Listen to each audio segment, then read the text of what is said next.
ఒకసారి ఈ ఫోటోని చూడు, నెక్స్ట్ డే కార్లో వెళ్ళాలంటేనే భయపడతావు. ఏమనిపించట్లేదా? అయితే లాస్ట్ వరకు చూడు. మ్యాటర్ ఏంటంటే, ఒక ముగ్గురు ఫ్రెండ్స్ రాజస్థాన్ లోని మెహందీపూర్ బాలాజీ టెంపుల్ కి వెళ్తారు.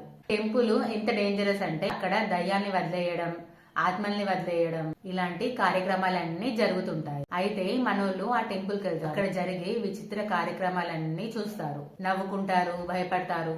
అంతా బానే ఉంది.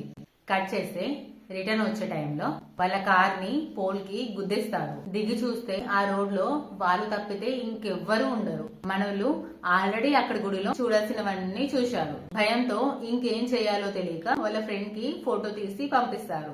అరే మామ, ఇలా ఫలానా ప్లేస్ లో యాక్సిడెంట్ అయింది, ఏం చేయాలో తెలియట్లేదు అని. ఫోటో పెట్టిన నెక్స్ట్ మినిట్ లోనే వాళ్ళ ఫ్రెండ్ కాల్ చేసి, బస్ దొరికితే బస్, లారీ దొరికితే లారీ, ఏదో ఒకటి ఎక్కి అక్కడి నుంచి వెంటనే వెళ్ళిపోండి, ఒక్క నిమిషం కూడా అక్కడ ఉండొద్దని చాలా సీరియస్ గా చెప్తాడు. బస్ ఎక్కాక వాళ్ళ ఫ్రెండ్ ని కాల్ చేసి అసలు ఏమైందిరా అని అడిగితే, వాళ్ళ ఫ్రెండ్ ఆ ఫోటోలో కొన్ని ప్లేసెస్ ని రౌండ్ అప్ చేసి పంపిస్తాడు. అది చూసి ముగ్గురు స్టన్ అయిపోతారు.